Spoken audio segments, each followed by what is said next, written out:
রাসূলুল্লাহ সাল্লাল্লাহু আলাইহি সাল্লাম বলেন, হে মানুষ সকল, তোমাদের মধ্যে আমি দুইটা জিনিস রেখে যাচ্ছি, ইনি ইতাসামতুম বিহি, যদি তোমরা সেই দুইটাকে আঁকড়াই ধরে রাখতে পারো, ফালান তাদিল্লু আবাদা, কখনোই তোমাদেরকে পদস্খলন করতে পারবে না। কোনো ধরনের নতুন জিনিস, কোনো ধরনের নিয়ম কানুন তোমাদেরকে সিরাতে মুস্তাকিম থেকে সরাতে পারবে না, যদি এই দুটো জিনিস তোমরা শক্ত করে ধরো। রাসূল বলতেছেন সেটা কি? কিতাবুল্লাহি ওয়া সুন্নতি, সেটা হলো আল্লাহর কিতাব আর আমার আদর্শ, রাসূলের সুন্নাহ। আপনি যে কোনো কাজ করতে গেলে, যে কোনো কাজে অংশগ্রহণ করতে গেলে সেটা আপনি জিজ্ঞেস করবেন, এটা কি সাহাবা ইকরামের কর্ম? এটা কোনো সাহাবী করেছে? এটা রাসূল করেছে, করতে বলেছে, রাসূলের সমর্থন আছে? পরোক্ষ প্রত্যক্ষ মৌখিক যেভাবে হোক কোনো রকমের রাসূলের ইন্ডিকেট ইশারা আছে কিনা এই কাজের ব্যাপারে? যদি না থাকে তাহলে আমি এটা করতে পারবো না, তাহলে বেঁচে যাবেন। আর যদি মনে করা হয় যুগ হিসাবে করা দরকার, সমাজ হিসাবে করার দরকার, এখানে সবাই বলতেছে এজন্য করা দরকার, তাহলেই কিন্তু বিপদে পড়ে যাবেন, কঠিন বিপদে। মহান রব্বুল আলামিন আমাকে আপনাকে আল্লাহ তাআলার গোলামি করার জন্য আল্লাহ তাআলা দুনিয়াতে প্রেরণ করেছেন। আর আল্লাহ সুবহানাহু ওয়া তাআলার হুকুম মানতে গিয়ে যত রকমের কষ্ট, বাধা, প্রতিকূলতা, ফিতনা, ফাসাদ যা সামনে আসবে সেগুলোর থেকে বেঁচে থাকার চেষ্টা করতে হবে, বেঁচে থেকে আল্লাহ তাআলার হুকুমকে পুরা করতে হবে এবং দুনিয়ার সমস্ত কাজকর্ম কথাকে পিছনে রেখে আল্লাহ সুবহানাহু ওয়া তাআলার হুকুম, আল্লাহ তাআলার আদেশকে প্রাধান্য দিতে হবে। বলে শেষ যুগে রাসূলুল্লাহ সাল্লাল্লাহু আলাইহি সাল্লাম ভবিষ্যৎবাণী করেছেন যে রাসূলুল্লাহ সাল্লাল্লাহু আলাইহি সাল্লাম বলেন, শেষ যুগে শুধু ফিতনা আর ফিতনা বের হবে। শেষ যুগের মধ্যে মানুষ হয়রান হয়ে যাবে, হক কোনটা, সঠিক কোনটা এটা নির্ণয় করতে, এটা বাছাই করতে মানুষ অস্থির হয়ে যাবে, চিনতে পারবে না যে হক কোনটা, এমন একটি পরিস্থিতি সৃষ্টি হবে। রাসূলুল্লাহ সাল্লাল্লাহু আলাইহি ওয়াসাল্লাম এজন্য বলেছেন, এমন পরিস্থিতিতে আমার উম্মাহ যেন সঠিক সিরাতে মুস্তাকিমের উপরে থাকতে পারে, এজন্য রাসূলুল্লাহ সাল্লাল্লাহু আলাইহি ওয়াসাল্লাম কিছু মূলনীতি বলে গেছেন। মুস্তাদরাকে হাকিমের মধ্যে আছে, রাসূলুল্লাহ সাল্লাল্লাহু আলাইহি ওয়াসাল্লাম বলেন, ইয়াতি আলান নাসি জামানুন ইয়াজতামিউনা ফিল মাসাজিদ লাইসা ফীহিম মুমিন। রাসূলুল্লাহ সাল্লাল্লাহু আলাইহি ওয়াসাল্লাম বলেন, এমন একটি যুগ আসবে যেই যুগের মধ্যে ইয়াজতামিউনা ফিল মাসাজিদ, মানুষেরা মসজিদে একত্রিত হবে, জমায়েত হবে, লাইসা ফীহিম মুমিন, কিন্তু তার মধ্যে মুমিন বান্দা থাকবে না, মুমিন উম্মাহ থাকবে না। তাহলে এমন একটি ভয়ানক যুগ, এমন একটি ভয়ানক অবস্থা যে শত শত মানুষের মধ্যে একজন মুমিন, হাজার হাজার মানুষের মধ্যে একজন মুমিন পাওয়া দুষ্কর হয়ে যাবে। এবং তিরমিজি শরীফের মধ্যে রাসূলুল্লাহ সাল্লাল্লাহু আলাইহি সাল্লাম বলেন, তাকুনু বাইনা সাআতি ফিতানুন, শেষ যুগের মধ্যে ফিতনা এমনভাবে আসতে থাকবে, এমনভাবে ফিতনা গ্রাস করবে মানুষকে, কাকিতাইল লাইলিল মুজলিম, অন্ধকার রাতের খণ্ডের মতো। মানুষ যখন রাত অন্ধকার হয়ে যায় তখন আলো ছাড়া সে যেমন চলতে পারে না, হাঁটতে পারে না, সে ভালো জায়গায় পা রাখছে নাকি সাপের উপরে পা রাখলো নাকি গাছের উপরে পা রাখলো, সে যেমন দেখতে পারে না অন্ধকার রাত্রে, ঠিক আল্লাহর নবী বলেন শেষ জামানায় আমার উম্মাহ দিনের উপরে চলতে যাবে, তাকে ফিতনা এমনভাবে চতুর্পাশ থেকে গ্রাস করবে যে রাতের অন্ধকারের মতো চতুর্পাশে শুধু ফিতনার ফিতনা। আর ওই অবস্থার মধ্যে নবী বলেন, ইউসবিহুর রাজুলু ফিহা মুমিন ওয়া ইউমসি কাফিরান, আর ওই অবস্থার মধ্যে আমার উম্মাহ সকালে মুমিন থাকবে, বিকালে কাফের হয়ে যাবে। মানে এমন একটি অবস্থা হবে যে বিকাল হয়তো এমন কোনো কথা বলেছে, এমন কোনো ফিতনার মধ্যে পড়েছে যে তার ঈমানটা চলে গেছে, ওয়ায়ুমসি মুমিনান ওয়ায়ুসবিহু কাফিরান, বা আমার উম্মাহ কেউ কেউ বিকালে কাফের থাকবে, সকালবেলা আবার ইমানদার হবে।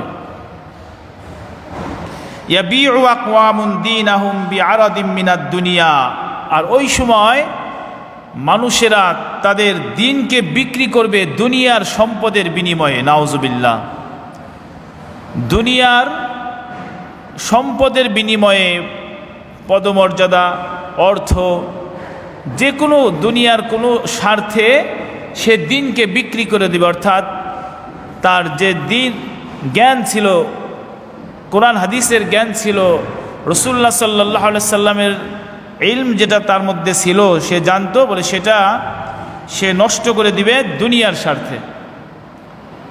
সম্মানিত হাজিরিন, এমন একটি পরিস্থিতি, এমন একটি অবস্থা আজকেও আমরা যেদিকেই চতুর্দিকে আমরা ফিতনা দেখছি।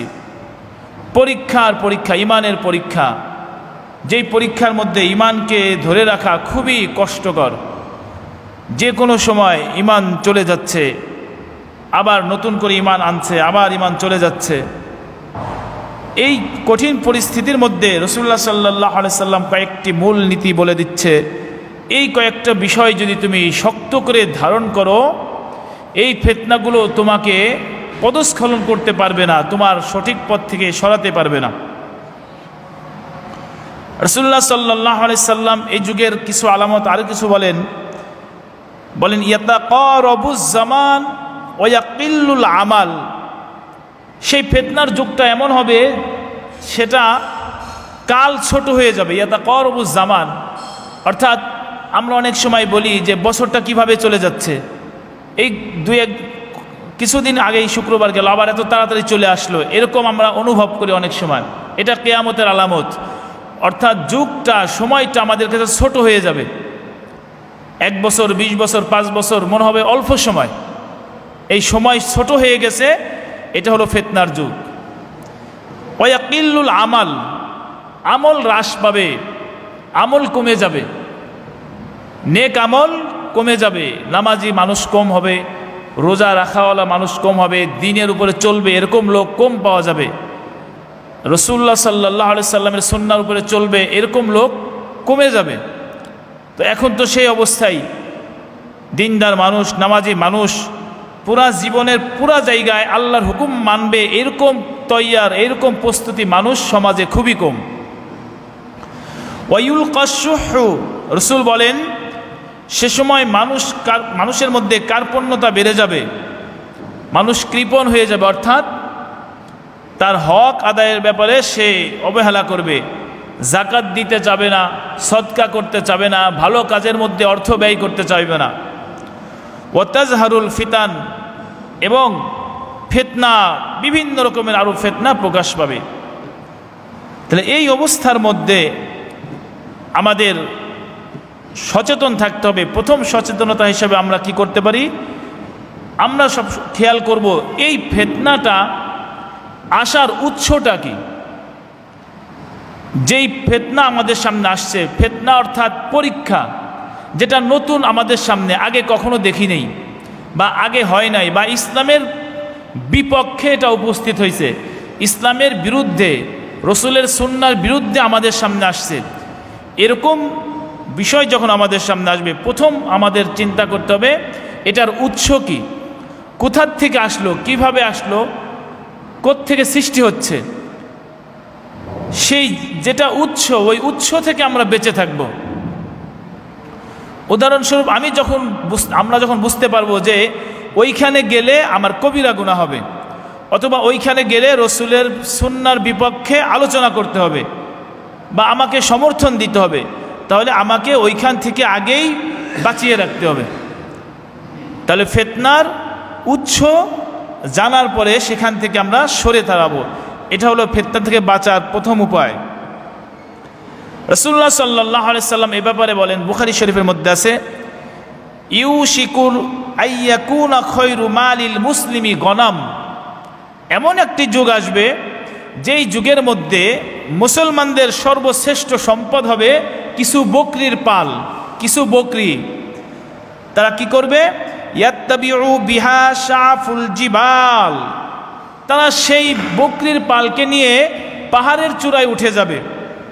ওয়া মাওয়াকিআল কতারি, এবং নির্জন অঞ্চলে চলে যাবে যেখানে লোকজন নাই। ইয়াফিরু বিদীনিহি মিনাল ফিতান, তার ঈমানকে তার দ্বীনকে বাঁচানোর জন্য সে পলায়ন করবে। কারণ এদের সাথে থাকলে আমি ফিতনা থেকে বাঁচতে পারতেছি না। তাহলে এমন একটি যুগ রাসূল বলতেছেন আসবে যে মানুষের সাথে চলাচল বা সমাজের সাথে চললে আশপাশের পার্শ্বপার্শ্বিকতার যেই নিয়ম কানুন উঠা বসা চালচলন এদের সাথে থাকলে আমার ঈমানটাও চলে যাবে। তখন সে কি করবে? সে মনে করবে আমাকে নির্জন জায়গায় বসবাস করাই উচিত। কারণ সর্বপ্রথম সবচেয়ে বড় আমার ঈমানের দাম। আমার ঈমান রক্ষা করতে হবে সবার আগে, পৃথিবীর সব কিছুর আগে ঈমান রক্ষা করতে হবে। এই ঈমান রক্ষা করতে গিয়ে চাচা তার ভাতিজার বিরুদ্ধে কথা বলতে হবে। ঈমান রক্ষা করতে গিয়ে বাবা তার ছেলের বিরুদ্ধে কথা বলবে। ঈমান রক্ষা করতে গিয়ে স্বামী তার স্ত্রীর বিরুদ্ধে কথা বলবে। যেমন হযরত নূহ আলাইহিস সালাম বাবা তার সন্তানের বিরুদ্ধে কথা বলেছে ঈমান রক্ষা করতে গিয়ে। হযরত লূত আলাইহিস সালাম ঈমান রক্ষা করতে গিয়ে তার স্ত্রীর বিরুদ্ধে কথা বলেছে। মুহাম্মদ সাল্লাল্লাহু আলাইহি সাল্লাম তার চাচাদের বিরুদ্ধে কথা বলেছে ঈমান রক্ষা করতে গিয়ে। তাহলে কথার খোলাসা হলো আমার ঈমান রক্ষা করার জন্য যদি মঙ্গল গ্রহেও যাইতে হয় তাও যাইতে হবে, ঈমান রক্ষা করতে হবে। এরপরে হচ্ছে অন্য কাজ। তো রাসূল বলেন যে কিছু উম্মাহ আমার এমন হবে তারা বকরি ছাগলকে নিয়ে পাহাড়ের চূড়ায় চলে যাবে, নির্জন এলাকায় চলে যাবে তাদের ঈমান রক্ষা করার জন্য। এটাই তাদের শ্রেষ্ঠ, তাছাড়া বিকল্প পথ পাবে না ঈমান রক্ষা করার। এই জন্য আমরা এটা যখন বুঝে ফেলবো যে এটা ফিতনা, এটা রাসূলের বিরুদ্ধে সুন্নাহর বিরুদ্ধে, তখন সেখান থেকে আমরা সরে যাব। মুসলিম শরীফের মধ্যে রাসূলুল্লাহ সাল্লাল্লাহু আলাইহি সাল্লাম বলেন সাতাকুনু ফিতানুল কাঈদি ফিহা খায়রুম মিনাল কায়িম ওয়াল কায়িমি খায়রুম মিনাল মাশি ওয়াল মাশি ফিহা খায়রুম মিনাস সাঈ। নবী বলেন সাতাকুনু ফিতানুন, এমন ফিতনা আসবে তোমাদের সামনে, এমন অবস্থা সৃষ্টি হবে কাঈদু ফিহা খায়রুম মিনাল কায়িম, তখন বসা ব্যক্তি দাঁড়ানো ব্যক্তির চাইতে উত্তম বিবেচিত হবে। ওয়াল কায়িমি খায়রুম মিনাল মাশি, দাঁড়ানো ব্যক্তি চলাচল ব্যক্তির চাইতে উত্তম বিবেচিত হবে। ওয়াল মাশি ফিহা খায়রুম মিনাস সাঈ, তখন চলাচল করা ব্যক্তি ধাবমান ব্যক্তির থেকে উত্তম বিবেচিত হবে। তার মানে হলো আপনি যতক্ষণ ঘরে আছেন, যতক্ষণ বসে আছেন, ততক্ষণ কিন্তু এই বাইরের ফিতনা আপনার মধ্যে নাই। আপনি বের হন, শুরু হয়ে গেল ফিতনা, শুরু হয়ে গেল অকাম করা, শুরু হয়ে গেল ঈমান বিরোধী কথা শোনা না হলে বলা। তাহলে আপনি যতক্ষণ ভিতরে আছেন ততক্ষণ নিরাপদ আছেন। আপনি বসে আছেন, যে হাঁটতেছে ঘুরতেছে বাজারে এদিক সেদিক যাচ্ছে, ওই লোকটা বেশি ফিতনার মধ্যে আছে যে বসে আছে তার তুলনায়। আবার যে হাঁটতেছে এর তুলনায় বেশি আছে যে চলমান রানিং আরো দ্রুত যাচ্ছে। রাসূল বলেন মান তাশাররাফা ইলাইহা তাশতারিফুহু, যে ব্যক্তি এই ফিতনা ফাসাদের দিকে আগাবে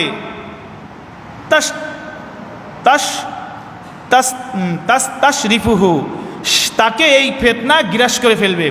আপনি বাজারে যান, আমি বাজারে যাই, দেখুন বাজারে গেলেই গুনার সয়লাভ শুরু হয়ে যাবে। রাস্তায় হাঁটা শুরু করেন, এমনি কবিরা গুনাহ এমনি লেখা হয়ে যাবে, নর্মালি লেখা হয়ে যাবে। তাহলে রাসূল বলেন যারা এই ফিতনার মধ্যে আগাবে, বের হবে, ফিতনা তাদেরকে গ্রাস করে ফেলবে, তাদেরকে একটাই আটকায় দিবে। তাহলে কি করতে হবে? রাসূল বলেন ওয়ামান ওয়াজাদা ফিহা মালজা আও মাআজান ফালিউইজ বিহি, এই অবস্থার মধ্যে যদি তুমি কোনো আশ্রয় জায়গা পাও, তুমি যদি কোনো ঠিকানা পাও যে ফিতনা ছাড়া থাকা যাচ্ছে, তাহলে ওই জায়গায় চলে যেও, ওই ঠিকানাটা বেছে নিও, এই ফিতনা ফাসাদের সাথে তালে চলিও না। তাহলে আমরা চেষ্টা করব কোনো রকমের ফিতনা ফাসাদ, ফিতনা বলতে কি বোঝাচ্ছি আমি? ফিতনা বলতে বোঝাচ্ছি যেটা কোরআন সুন্নাহর বিরোধী কাজকর্ম, সেটা থেকে বিরত থাকতে হবে, দূরে থাকতে হবে। এটা প্রথম মূলনীতি। দ্বিতীয় মূলনীতি হলো আমাদেরকে কোরআন সুন্নাহ মজবুতের সাথে আঁকড়াই ধরতে হবে। ফিতনার থেকে বাঁচতে হলে কোরআন সুন্নাহ মজবুতভাবে আঁকড়াই ধরতে হবে। আল্লাহ তাআলা বলেন ইয়া আইয়ুহাল্লাযীনা আমানু আতিউল্লাহা ওয়া আতিউর রাসূল ওয়া উলিল আমরি মিনকুম, হে ঈমানদারগণ তোমরা আল্লাহ আনুগত্য করো এবং রসুলের আনুগত্য করো এবং উলিল আমরের আনুগত্য করো। যদি তোমাদের মধ্যে কোনো বিষয়ে মতবিরোধ দেখো, সে বলে আমার দিকে আসো, ও বলে আমার দিকে আসো, ইসলামী দল অনেকগুলো তোমার সামনে, তাহলে কি করবে? ফারুদ্দুহু ইলাল্লাহি ওয়ার রাসূল, তাহলে ওই মাসালা, ওই দ্বিমত পোষণ জিনিসকে তুমি আল্লাহ এবং আল্লাহর রসুলের দিকে সমর্পণ করো। তার মানে হলো কোরআন এবং সুন্নাহর কাছে পেশ করো, কোরআন সুন্নাহ যেটা বলে সেটা তুমি ইখতিয়ার করো। তাহলে কোরআন সুন্নাহর কাছে পেশ করব, কোরআন সুন্নাহকে ধরে রাখবো, এটা কোরআন জানার দরকার আছে না? কোরআন সুন্নাহ তো আমি বুঝি না, তাহলে আমি ফিতনা থেকে বাঁচবো কেমনে? আল্লাহ বলেছেন কোনো দ্বিমত হয়ে গেলে, আমাদের সমাজে দেশে অনেক দ্বিমত, হাজারো দ্বিমত, ইসলামী দল 20-25টা, আপনি কাকে ইসলামী দল বলবেন? তাই কাকে বলবো যে এটার মাপকাঠি কি, মাপ্য কি দিয়ে কোনটা সঠিক? বলে এটা মাপার মাপকাঠি হলো কোরআন আর সুন্নাহ। এই জন্য সম্মানিত হাজিরিন, কোরআন সুন্নাহ শিখার জানার বিকল্প নাই। আমাদের প্রত্যেককেই কোরআন সুন্নাহ বোঝার চেষ্টা করতে হবে, যারা বোঝে তাদের সাথে, তাদের থেকে জেনে জেনে আমল করতে হবে। এবং রাসূলুল্লাহ সাল্লাল্লাহু আলাইহি সাল্লাম বলেন, তিরমিজি শরীফের মধ্যে আছে, ইয়া আইয়ুহান নাস ইন্নী তারাকতু ফীকুম মা ইন ইতাসামতুম বিহি ফালান তাদিল্লু আবাদা কিতাবুল্লাহি ওয়া সুন্নতি। রাসূলুল্লাহ সাল্লাল্লাহু আলাইহি সাল্লাম বলেন, হে মানুষ সকল, তোমাদের মধ্যে আমি দুইটা জিনিস রেখে যাচ্ছি, ইন ইতাসামতুম বিহি, যদি তোমরা সেই দুইটাকে আঁকড়াই ধরে রাখতে পারো, ফালান তাদিল্লু আবাদা, কখনোই তোমাদেরকে পদস্খলন করতে পারবে না। কোনো ধরনের নতুন জিনিস, কোনো ধরনের নিয়ম কানুন তোমাদেরকে সিরাতে মুস্তাকিম থেকে সরাতে পারবে না, যদি এই দুটো জিনিস তোমরা শক্ত করে ধরো। রসুল বলতেছেন সেটা কি? কিতাবুল্লাহি ওয়া সুন্নতি, সেটা হলো আল্লাহর কিতাব আর আমার আদর্শ, রসুলের সুন্নাহ। আপনি যে কোনো কাজ করতে গেলে, যে কোনো কাজে অংশগ্রহণ করতে গেলে সেটা আপনি জিজ্ঞেস করবেন, এটা কি সাহাবা ইকরামের কর্ম? এটা কোনো সাহাবি করেছে? এটা রসুল করেছে, করতে বলেছে, রসুলের সমর্থন আছে, পরোক্ষ প্রত্যক্ষ মৌখিক যেভাবে হোক কোনো রকমের রসুলের ইন্ডিকেট ইশারা আছে কিনা এই কাজের ব্যাপারে? যদি না থাকে তাহলে আমি এটা করতে পারবো না, তাহলে বেঁচে যাবেন।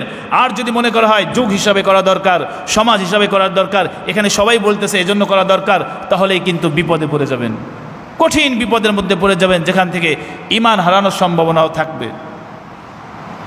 রসুল বলেন, তিরমিজি শরীফের হাদিস, আলাইকুম বিতাকওয়াল্লাহ, তোমরা আল্লাহকে ভয় করো, ওয়াসসামি ওয়াত তাআহ ওয়া ইন তাআম্মারা আলাইকুম আবদুন হাবশিয়্যুন, তোমরা আল্লাহকে ভয় করো এবং তোমাদের মধ্যে যাকে আমির বানিয়ে দেওয়া হয় তাকে তোমরা অনুসরণ করো। আমির যদি আবদুন হাবশিয়্যুন হয়, যদি হাবশি গোলামও তোমাদের আমির বানানো হয়, জিম্মাদার বানানো হয়, তাহলে তাকে তোমরা অনুসরণ করো, তার কথা মানো। ওয়াসাতারাউনা বাদি ইখতিলাফান শাদীদান, অতি নিকটেই তোমরা কঠিন মতভেদ দেখবে, কঠিন দ্বিমত দেখবে। ফালাইকুম বিসুন্নতি ওয়া সুন্নাতিল খুলাফাইর রাশিদিন আল মাহদিয়্যিন, তখন তোমাদের উপরে জরুরি হবে আমি নবীর সুন্নাহ এবং আমার খুলাফায়ে রাশিদিনের সুন্নাহকে অনুসরণ করা। তাহলে যত রকমেরই দ্বিমত আসুক, যত রকমেরই সমস্যা আসুক সামনে, আমাদের কোরআন এবং সুন্নাহ, রাসূলুল্লাহ সাল্লাল্লাহু আলাইহি সাল্লামের সুন্নাহ এবং খুলাফায়ে রাশিদিনের সুন্নাহকে যদি আমরা অনুসরণ করে চলি, তাহলে আমাদের ইনশাআল্লাহ কেউ পথভ্রষ্ট করতে পারবে না, কেউ শিরিক কুফরির মধ্যে আমাদেরকে শামিল করতে পারবে না ইনশাআল্লাহ। আর যখনই আমরা বিবেক খাটানোর চেষ্টা করব, সুন্নাহর বিরুদ্ধে গেলেও আমার বিবেক অনুযায়ী কাজ করার চেষ্টা করব, তখনই আমাদের সামনে বিপদ এসে দাঁড়াবে। এবং আল্লাহর নবী বলেন, আদ্দু আলাইহা বিন নওয়াজিজ, মারিদাত দিয়ে কামড়ে যেমন শক্ত করে ধরে, ঠিক সেভাবে আমার সুন্নাহকে তোমরা এভাবে শক্ত করে ধরো। প্রত্যেক যুগেই প্রত্যেক সময় আমার সুন্নাহ তোমরা প্রতিষ্ঠা করার চেষ্টা করো। ওয়াইয়াকুম অল উমুরুল মুহদাসাত, আর প্রত্যেক নতুন বিষয় থেকে তোমরা বেঁচে থাকো, প্রত্যেক নতুন বিষয় থেকে তোমরা বেঁচে থাকো। নতুন করে ইবাদত মনে করা হচ্ছে, নতুন করে দিন বলে সংযোজন করা হচ্ছে, এরকম আমল করা থেকে বেঁচে থাকো। যেগুলো সাহাবা ইকরামরা করেছে ওগুলোর উপরেই তোমরা আমল করতে থাকো। এটা হলো 2 নম্বর মূলনীতি। 3 নম্বর মূলনীতি হলো মুসলমানদের মধ্যে ঐক্য লাগবে, ঐক্য থাকা লাগবে।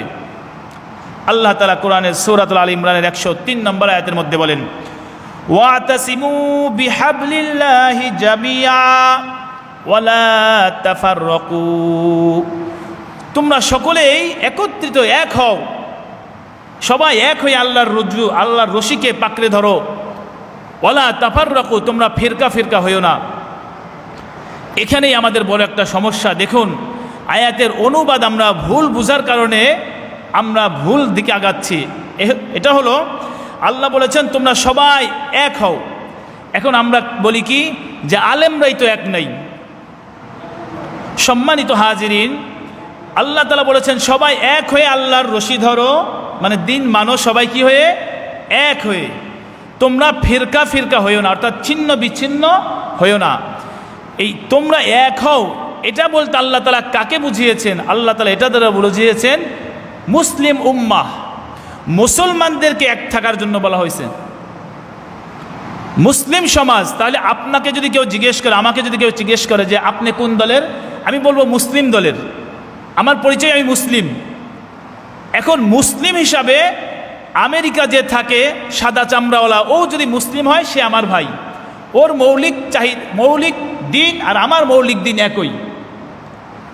তাহলে এক হওয়ার মানে এই না যে আপনার সংগঠন আমাকে নাম লেখাতে হবে, এক হওয়ার মানে এই না যে আপনার মুরিদ হইতে হবে, এক হওয়ার মানে এই না যে আমি যে সংগঠন করি সবাই আমার সংগঠনের দলভুক্ত হয়ে যাও, এটা নয়। যার কারণে ইসলামী দল 20টা না 500টা হলে সমস্যা নাই। সমস্যা হলো আমাদের মুসলিম উম্মাহ হিসাবে এক থাকতে হবে। কেন? প্রতিষ্ঠান হিসেবে আমরা ভিন্ন হতে পারি। যেমন প্রাইমারি স্কুল একের অধিক, হাই স্কুল একের অধিক, তার মানে কি এটা যে এক হাই স্কুলের ছাত্র আর এক হাই স্কুলের ছাত্রের শত্রু? এটা না। সে ওই প্রতিষ্ঠানে পড়তেছে, সে এই প্রতিষ্ঠানে, লক্ষ্য উদ্দেশ্য একই, পৌঁছাবে একই জায়গা, কিন্তু প্রতিষ্ঠান ভিন্ন, কিছু নিয়মকানুন ভিন্ন, কিন্তু মৌলিক জিনিস সবার একই সাথে এসএসসি পরীক্ষা হবে, ঠিক না?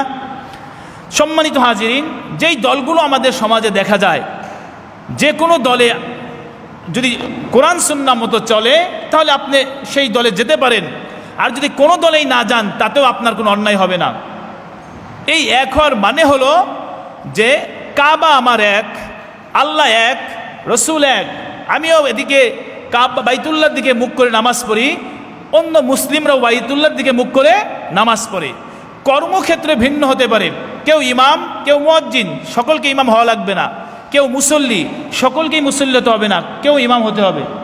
তাহলে এখানে এক না, কর্মের ভিত্তিতে মানুষ দ্বিমত থাকবে, কর্মের ভিত্তিতে মানুষ, প্রাতিষ্ঠানিক ভিত্তিতে নোয়াখালীর মানুষ ওখান থেকে দিন প্রচার করবে, আমি এখান থেকে করব, তবে আমরা এক।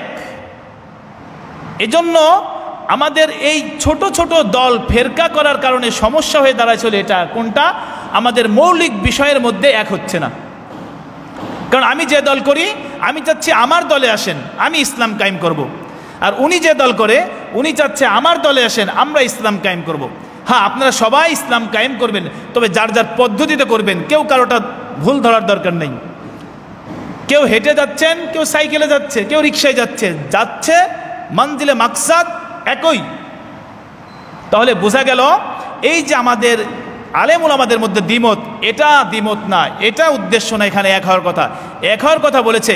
কোনো ব্যক্তি কি বলেছে নামাজ 4 ওয়াক্ত? কোনো ব্যক্তি কি বলেছে নামাজ না পড়লেও চলবে? তাহলে তারা তো একই আছে। তাহলে সবাই চাচ্ছে ইসলাম কায়েম হোক, তাহলে তো একই আছে। তাহলে ভিন্ন কেন?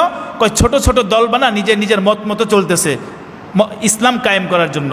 এই মতের ব্যাপারে দ্বিমত পোষণ হচ্ছে, এটা কোনো সিরিয়াস না। তবে এটার কারণে মৌলিক বিষয়ে যেন আঘাত না আসে।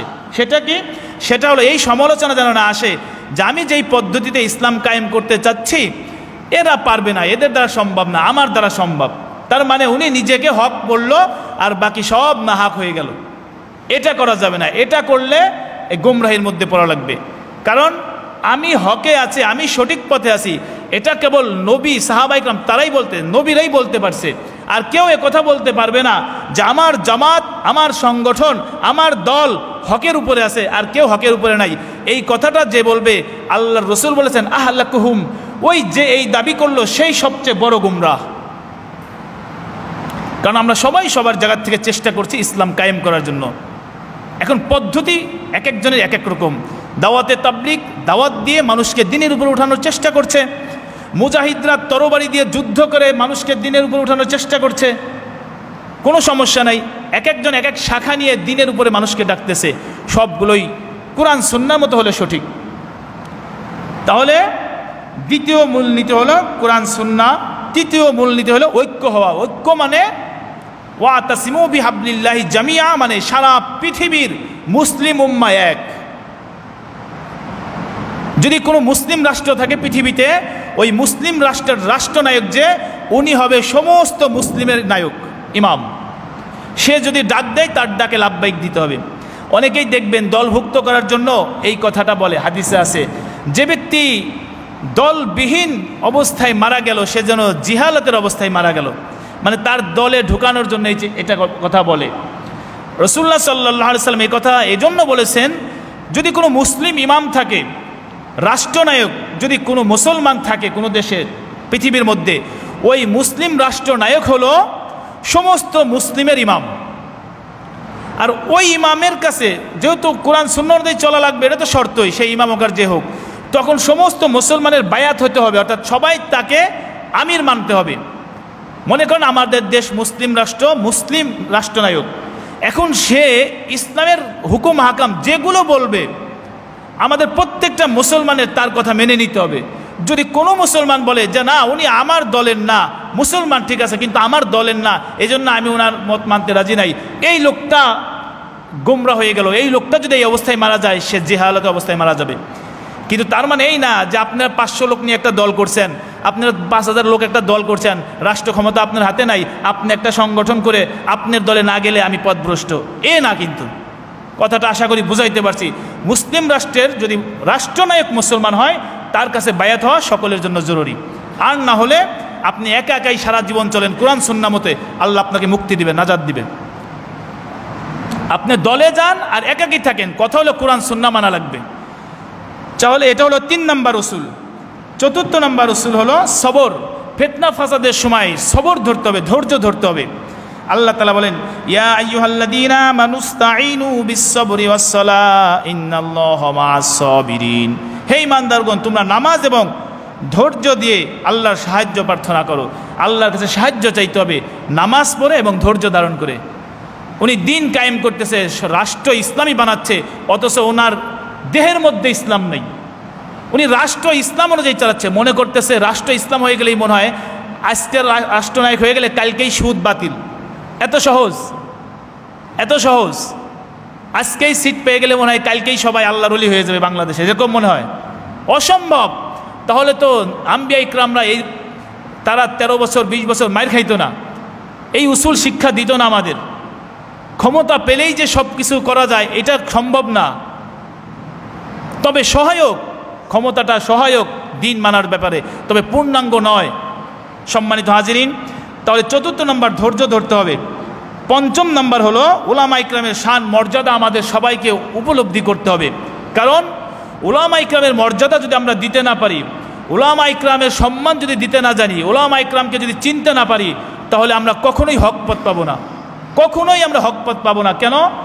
হক পথে চলতে গেলে কোরআন সুন্নাহ লাগবে, আর কোরআন সুন্নাহর দিক নির্দেশনা কেবল উলামা ইকরামই দিতে পারে, আর কেউ দিতে পারে না। কি বলেন? কোরআন সুন্নাহর ব্যাখ্যা বিশ্লেষণ নির্দেশক কারা দিতে পারে? উলামা ইকরামরা দিতে পারে। আর সেই উলামা ইকরামের সাথে যদি আমাদের দূরত্ব সৃষ্টি হয়, সেই লোকটা কখনোই হক পাবে না, কখনোই সে হক পেতে পারে না। আল্লাহ তাআলা সূরাতুন নাহলের 43 নম্বর আয়াতে বলেন, ফাসআলু আহলা যিকরি ইন কুনতুম লা তা'লামুন। তোমার যদি জানা না থাকে তাহলে জাননেওয়ালাকে জিজ্ঞেস করো। তুমি যে বিষয় জানো না, জাননেওয়ালাকে জিজ্ঞেস করো। আর যারা জানে সে অনুযায়ী আমল করে, তাদের কথাই মেনে চলতে হবে। আমাদের সমাজে আবার আলেম 2 শ্রেণী আছে। আমরা মনে করি ধর্মীয় জ্ঞান যারা অর্জন করে তারাই আলেম। এটা হলো সমাজের সংজ্ঞা। সমাজের সংজ্ঞা কি? যারা দাওরা পড়েছে, কামিল পড়েছে বা কোরআন হাদিস গবেষণা করেছে তারাই আলেম, সে যেই হোক। আর আল্লাহ তাআলার কাছে আলেম হলো ওই ব্যক্তি যে ব্যক্তি এলেম অর্জন করেছে, সাথে সাথে এলেমের উপর আমল করে। সে কোরআন হাদিসে যেটা পেয়েছে ওই অনুযায়ী আমল করে, এই লোকটা আলেম। এছাড়া কিন্তু জাননেওয়ালাকে আলেম বলবেন না, কারণ জাননেওয়ালা রবীন্দ্রনাথ ঠাকুর, জাননেওয়ালা Kazi Nazrul Islam, জাননেওয়ালা Shakespeare, del Carnegie, এরা কি কম বড় মনীষী না? এদেরকে আলেম বলে কেউ? কেন আলেম বলে না? জানা কম ছিল? কারণ জানার উপরে যদি আমল না হয়, তার ক্যারেক্টারে, তার চরিত্রের সাথে তার জানার উপরে যদি আমল না থাকে, সে আলেম না, সে এমনি পণ্ডিত, জানে। এজন্য আমরা আলেম বাছাই করে নিব যে তার কাজের কথার সাথে কাজ মিল থাকে, এরকম আলেম থেকে, হক্কানি আলেম থেকে জেনে আমল করার চেষ্টা করব। এবং কি যে কোনো কাজ, দুনিয়াবি আখিরাতি সব কাজই আলেমদের কাছ থেকে পরামর্শ করে করা উচিত। এখন আপনি যদি কন আমার সাংসারিক কাজ আলেমের কাছে জিজ্ঞেস করব কেন, না, তাও জিজ্ঞেস করতে হবে। উদাহরণস্বরূপ আমি আপনার যে পোশাক পরব, এই পোশাক পরাটাও আলেমের কাছ থেকে জিজ্ঞেস করে নিতে হবে। কেন? কারণ যার পোশাক টাকনুর নিচে পড়ে যায়, যার পোশাক টাকনুর নিচে পড়ে যায়, প্যান্ট লুঙ্গি পরে যায়, আল্লাহর নবী বলেন সে জাহান্নামে যাবে। তাহলে প্যান্টটা আপনার, লুঙ্গিটা আপনার, পোশাকটা আপনার, আপনারই টাকার কিনা, কিন্তু পরার জন্য জানতে হবে আলেমের কাছ থেকে এটা পরা যাবে কিনা। কেন? এই টাকনুর নিচে যদি পরা থাকে তাহলে আমি জাহান্নামে যেতে হবে আমাকে। তাহলে জাহান্নাম থেকে, অর্থাৎ দুনিয়াতে বোঝা গেল আখিরাতের ব্যাপারে পৃথিবীতে সব আল্লাহ রসুলের ব্যাপারে সবচেয়ে বেশি কল্যাণকামী হলো আমাদের উলামা ইকরাম। আলেমরা আমাদেরকে জাহান্নাম থেকে বাঁচানোর চেষ্টা করে, তারা আমাদের খুবই দরদি। যদিও আমরা তাদের সমালোচনা করতে পিছপা হই না, তবে তারা যে আমাদের কল্যাণ চায়, আখিরাতে আমাদের কল্যাণ চায়, এটা অবশ্যই প্রত্যেকটা আলেমই এটা চায়, যদি হক্কানি হয়। আল্লাহ তাআলা আমাদের বুঝে আমল করার তৌফিক দান করুক। সব ক্ষেত্রে এই যে 4-5টা উসুল বললাম, এই বর্তমান জামানায় সব ধরনের দল, ফিতনা, ফাসাদ থেকে বাঁচার জন্য এগুলো যদি আমরা সামনে রাখি, ইনশাআল্লাহ আমাদেরকেও পথ করতে পারবে না। ওয়া আখির দাওয়ানা আলহামদুলিল্লাহি রাব্বিল আলামিন।